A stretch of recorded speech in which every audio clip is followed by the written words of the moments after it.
Hello everybody, I am back. It's late at night. I think it's 9:30 or something. That's late to me. And we are going to read together uh, Judges chapter 16. I want to do it even when I'm tired. I don't think we should put it off anymore. I want to do Judges chapter 16 with you. And I'm going to get up early too and go to Estes Park tomorrow. But that means I won't be able to film it tomorrow. So we're going to do it tonight. So remember last chapter, Samson, his wife, he tried to come back and take her, but she had already been given to his friend. He retaliated. He burnt up all of the crops of, a lot of the crops of the Philistines. They retaliated by killing the woman who was his wife and her father. They burnt them to death. And he hid in the cleft of the rock at Edom. And I researched that. The location of Edom on the biblical maps, it's estimated. I don't think they've dug up Edom. And if there was a big rock with a cleft, I looked to see if anybody... Sometimes people who live in Israel, they'll go to places that... tourists don't go, that they're not common tourist spots, and I love that. I wish I could think of the channel. There's a woman who does that, and I love it because she would go there and see if there was a big rock with a cleft in it, that a person could actually sleep in there and hang out in there. But I couldn't find anybody who had found that, so it's quite possible that rock is no longer there. So anyway, they have earthquakes and stuff. Maybe it's below the ground, or who knows, maybe it broke apart.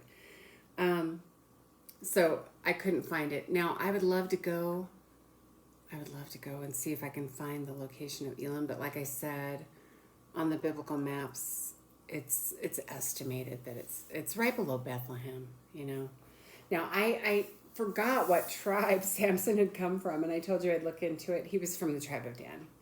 Now, the tribe of Dan, they were pretty idolatrous. I mean, they worshipped idols. They worshipped false gods too often. I mean, Israel fell into that, but I think the tribe of Dan was particularly vulnerable to that sin. Let's see, what else do I want to tell you? Oh, but he was hiding, in the territory of Judah. And the people of Judah gave him over. They gave him over to the Philistines. They made a deal. And let's see. And they bound him with 2 ropes, and he was able to break that apart. The Holy Spirit came upon him. His crazy strength came back to him, and he was able to tear them apart. And he killed, 1,000 people with the jawbone of a donkey.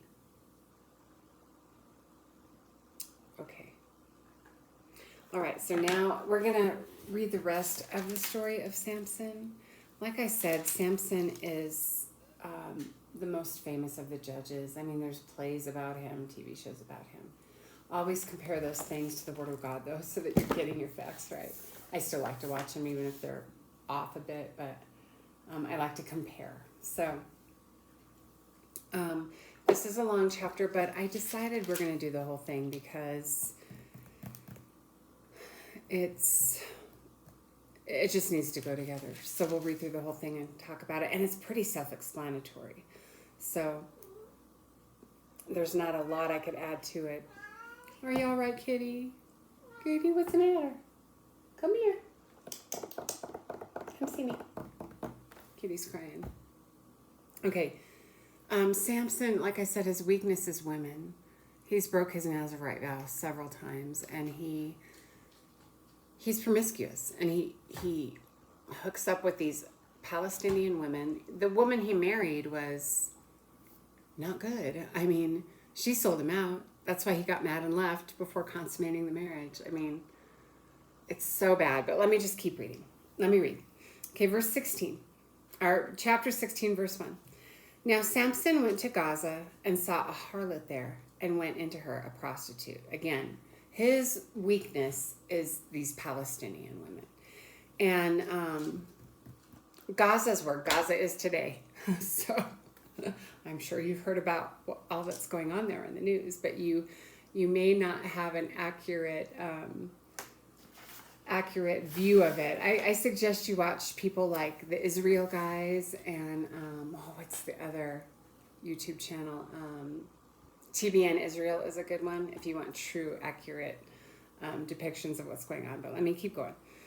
When it was told to the Gazites, saying, Samson has come here, they surrounded the place and lay in wait for him all night at the gate of the city. And they kept silent at night, saying, let us wait until the morning light, then we will kill him. So these guys in Gaza, I mean, they've heard of him. They're kind of freaked out by it. They want to kill him, okay? So they're going to wait until like morning and get him. Now Samson lay until midnight. And at midnight he arose and took hold of the doors of the city gate and the 2 posts and pulled them up along with the bars. Then he put them on his shoulders and carried them up to the top of the mountain, which is opposite Hebron. This is just nuts because this is nuts that he could pull those pillars out. But remember, when God is with him, he has this crazy strength. I want to see. Where's my map?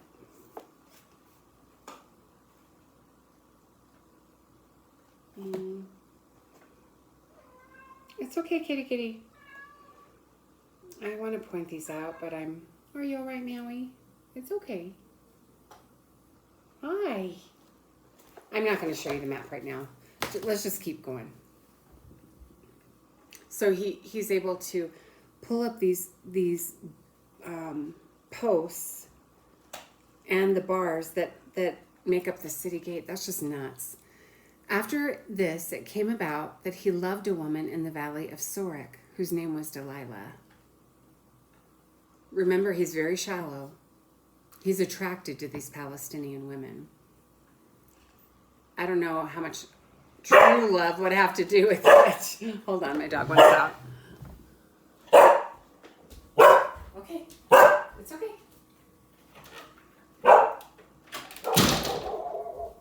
Kenny's outside protecting me from any car that drives by. All right, let's keep going here. The lords of the Philistines came up to her and said to her, the leaders or lords, entice him and see where his great strength lies and how we may overpower him, that we may bind him to afflict him. Then we will each give you 1,100 pieces of silver.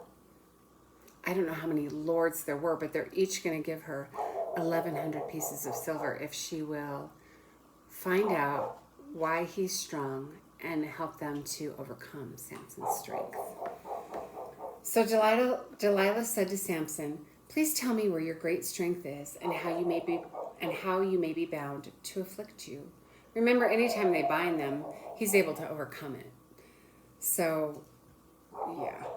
Samson said to her, if they bind me with 7 fresh cords that have not been dried, then I will become weak and like any other man.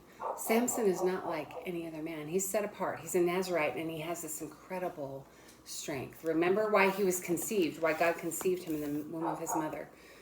It was to overcome the Philistines, who had been harassing the Israelites for 40 years, before Samson's conception. So his whole purpose in life is to overcome these Philistines. He's sleeping with these Philistine women. He's sleeping with the enemy. And it's a problem. But anyway, let's keep going. If they bind me with 7 fresh cords that have not been dried, then I will become weak and be like any other man. Then the lords of the Philistines brought up to her 7 fresh cords that had not been dried, and she bound him with them. It's okay, kitty. Now she had men lying in wait in an inner room. And she said to him, the Philistines are upon you, Samson. But he snapped the cords as a string of tow snaps when it touches a fire. So his strength was not discovered. Then Delilah said to Samson, behold, You have deceived me and told me lies. Now please tell me how you may be bound. She's trying to get him killed. She's playing sexual games to try to get him killed. And he's so caught up in this that he's playing along. You know, he's always been able to overcome these men. Maybe he thinks he'll always will be able to overcome them. It's just a game. It's a sexual game, and she's trying to get him killed, and yet he's still frolicking with her. I mean, it's not, you know, he's got this amazing strength, but common sense he is struggling with. This is nuts. You know, but it's not like unlike our culture. People have the hardest time with sexual sin. It'll get them killed sometimes, and yet they still will get caught up in it. So it's just a way that Satan really manipulates people. But let me keep going. He said to her, he's going along with it. He's playing games. He said to her, if they bind me tightly with new ropes which have not been used, then I will become weak and be like any other man. So Delilah took new ropes and bound him with them and said to him, the Philistines are upon you, Samson, for the men were lying in wait in the inner room. But he snapped the ropes from his arms like a thread. So again, she tries to get him killed, and he has to know that this is going on, but he's still not willing to give up this relationship, this meaningless relationship. So, yeah, I mean, she's trying to get him killed, and he's still going along with this. Then Delilah said to Samson, and she's making it sound like it's his fault. You know, she's going to turn this on him. That's how manipulative this evil Philistine woman is. Then Delilah said to Samson, up to now you have deceived me and told me lies. Tell me how you may be bound. Every time he's told her something, she's tried to get him killed. And he's letting her manipulate. It is just unreal. It's just really hard to understand the power that these women have over Samson. Hi, Kitty. Kitty, look. Hi. Do you see him? Hi, Meowie. Okay. And he said to her, if you weave the 7 locks of my hair with the web and fasten it with a pin, then I will become weak and be like any other man. So while he slept, Delilah took the 7 locks of his hair and wove them into the web. Remember, he can't cut it. He can't cut his hair, so he's got a lot of hair. And she fastened it with the pin and said to him, the Philistines are upon you, Samson. But he awoke from his sleep and pulled out the pin of the loom and the web. Then she said to them, how can you say I love you when your heart is not with me? You have deceived me these 3 times and have not told me where your great strength is. Of course, because you're trying to kill him, you witch. This is just, it's hard to take it in. It just is, because people will do stupid things for love and sex, and it's just, I mean, she's trying to kill him. She's trying to have him killed. This is so serious. Anyway, let me keep going. It came about when she pressed him daily. I mean, she's bugging him every day. It came about when she pressed him daily with her words and urged him that his soul was annoyed to death. So he told her all that was in his heart. You tell the person who's trying to kill you all that's in your heart? I mean, come on. This is very frustrating to me. A razor has never come on my head, for I have been a Nazarite to God from my mother's womb. If I am shaved, then my strength will leave me, and I will become weak and be like any other man. So he's finally telling her the truth. When Delilah saw that he had told her all that was in his heart, she sent and called the lords of the Philistines, saying, come up once more, for he has told me all that is in his heart. Then the lords of the Philistines came up to her and brought the money in their hands. Remember, they're going to pay her. She made him sleep on her knees and called for a man and had him shave off the 7 locks of his hair. Then she began to afflict him, and his strength left him. Some people will comment, well, it wasn't all about the haircut. I think the haircut cutting that hair and breaking that vow was very important. Now, it's not the only, it's very, very significant. I mean, that's when his strength left him. Let's face it. The Spirit of God leaves him at this point. But he had broken this vow before, but this was kind of like the last straw, it seemed like. You know, and that hair really symbolized his dedication to God as a Nazarite. You know, when people saw it, it was a symbol. But anyway, let me keep reading. She said, "The Philistines are upon you, Samson." And he awoke from his sleep and said, "I will go out at other times and shake myself free." But he did not know that the Lord had departed from him. So the Lord was the secret to Samson's strength. When the Lord departed from him, his strength was gone. Verse 21, "Then the Philistines seized him and gouged out his eyes. And they brought him down to Gaza and bound him with bronze chains, and he was a grinder in the prison." So, I mean, the consequences of this nasty affair with this evil Philistine woman were horrible. I mean, the consequences were just horrible. I mean, he lost his eyes. They gouged out his eyes, and they put him to forced labor. So, and he lost his strength. He couldn't fight him off. And she didn't care. She got her money. You know, she didn't care about him. I mean, I think he, in some ways, cared about her because he was willing to finally tell her the truth. But, yeah, I mean, it's extremely tragic. And, you know, he would see these women, like with his wife, he told his parents, "She looks good to me. Get her for me. Get her as a wife for me," because she looked good to him. And now he didn't have any eyes at all. So he would see these, what he considered to be attractive women, and just couldn't resist them, even though they were the enemy. He existed to take out the Philistines, not to have these promiscuous affairs with them.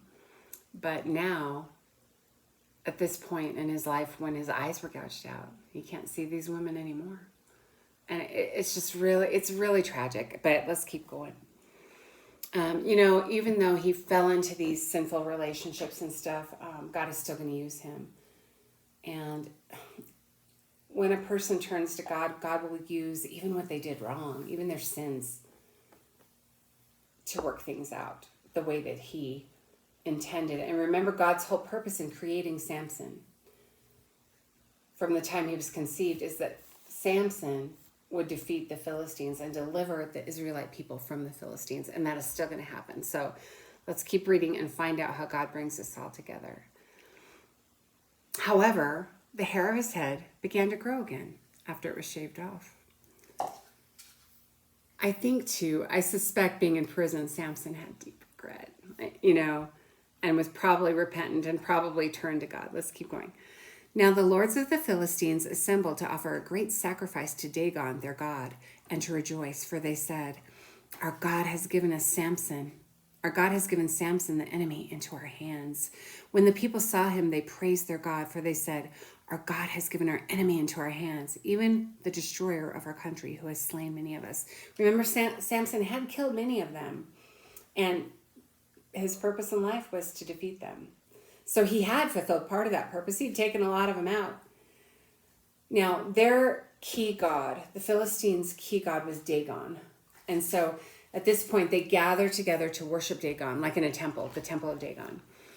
And Dagon, let me tell you a little bit about him.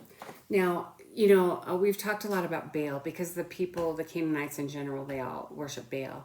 Well, Dagon was the chief god of this particular people group, the Philistines. And he was in their mythology, he was the father of Baal. And this Dagon, their chief god, he was half fish and half man, like the head of a man and the body of a fish. And he was considered the god of grain and fertility. And remember, like in the prior chapter, what had Samson done? with their grain fields and stuff. Remember the foxes and lighting the torches and tying them together, and they burnt up the grain fields and stuff? Well, Dagon was the god of grain and fertility, and he was like they considered him the creator god. So he's taken the place of the one true God in the eyes of the Philistines. Okay. Dagon was considered the inventor of the plow and plowing. So again, the crops that Samson had destroyed. Like I said, Samson had destroyed the fields of the Philistines, and they believed, because they were able to overcome Samuel's great strength, that Dagon had delivered Samson into their hands. You know, he destroyed their grain. Dagon's the god of grain. They believed that Dagon had given them Samson. Dagon wasn't even real, but they believed this. And they were celebrating. So coming together in their temple of Dagon to celebrate is the way of thanking their false god Dagon for giving them Samson. Okay, verse 25. It so happened when they were in high spirits that they said, "Call for Samson that he may amuse us." So they called for Samson from the prison, and he entertained them. And they made him stand between the pillars. So they're in this temple. He's standing between these pillars where they can all look on him. And they're up high. They're like on a ceiling. So I don't know these temple grounds of Dagon. I don't know what they look like. I don't know if anybody's dug up anything like that. But anyway, they're amused at him. They're kind of mocking him. You know, he's blind now. He's lost his strength. They're looking at him and gawking and whatnot. Then Samson said to the boy who was holding his hand, he has to be led. He's blind. He has to be led. He said to the boy who was holding his hand, remember his hair's growing back too, let me feel the pillars on which the house rests, that I may lean against them. Now the house was full of men and women, and all the lords of the Philistines were there. And about 3,000 men and women were on the roof looking on while Samson was amusing them. So there's 3,000 men and women who were looking down on him from the roof. Plus the house was full of the temple, the place, the building, was full of Dagon worshipers, Philistines. So there's people inside, and there's 3,000 people on the roof. Now, this must have been quite the temple grounds to hold that many people. It must have been quite a thing, Okay. Then Samson called to the Lord and said, "O Lord God, please remember me, and please strengthen me just this time, O God, that I may at once be avenged of the Philistines for my 2 eyes." He calls out to God. And God is for him. God has never been against Samson. You know, you might ask, why did God let this happen to Samson? God didn't let this happen to Samson. Samson allowed this to happen himself. There's no way those men could have gouged out his eyes if he had not frolicked with Delilah and told her his secrets. And he had every warning. The evidence was clear that she was trying to do him in, and yet he still frolicked with her. And what happened to Samson, it's on his own shoulders. It's not on God's shoulders. Samson had every power to stop this, and he allowed it to happen by his behaviors. But God is still going to avenge him, because God is still committed to him and to the Israelites. Samson grasped the 2 middle pillars on which the house rested and braced himself against them, the one with his right hand and the other with his left. And Samson said, "Let me die with the Philistines." And he bent with all his might so that the house fell on the lords and on all the people who were in it. So the dead whom he killed in his death were more than those he killed in his life. Remember, he killed a ton of Philistines in his life. But this one act, which was caused from his blindness and all of that, they thought his strength would never return. It did return. He killed more Philistines in his death, thousands of them. Then his brothers and all his father's household came down, took him, brought him up, and buried him between Zorah and Eshtaol in the tomb of Manoah his father. Thus he had judged Israel 20 years. It sounds like his parents, he was their first child and they were barren. It sounds like they had other kids after that because it mentions brothers.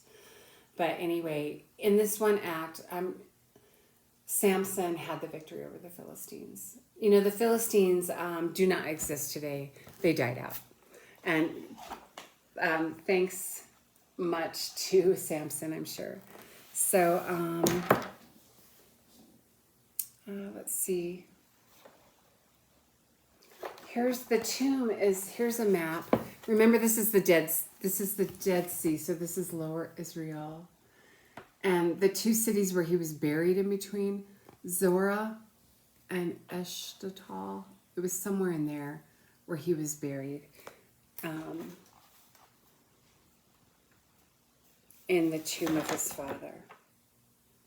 And he had judged them 30 years, or 20 years.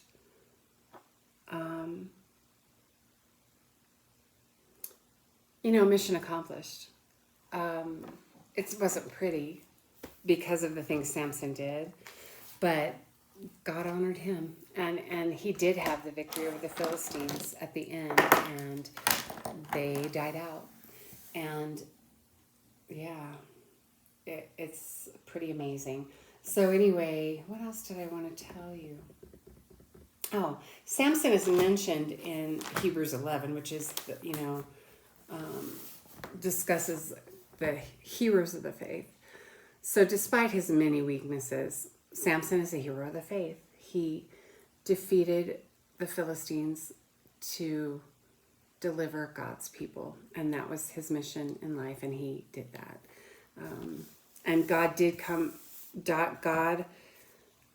gave Samson his strength back when Samson turned back to him. Let me read to you from Hebrews 11. This is verse 32, and I'm going to read 3 verses here. And what more shall I say? For time will fail me if I tell of Gideon, Barak, Samson, Jephthah, and David and Samuel and the prophets, who by faith conquered kingdoms, performed acts of righteousness, obtained promises, shut the mouths of lions, quenched the power of fire, escaped the edge of the sword, from weakness were made strong. That makes me think of Samson. Became mighty in war, put foreign armies to flight. So, yeah, it's just an amazing story, and yeah. Maybe I'll have more thoughts about it and share more, but thanks for joining me. And that's the end of our story of Samson, but we'll move on from here. I hope you have a good week.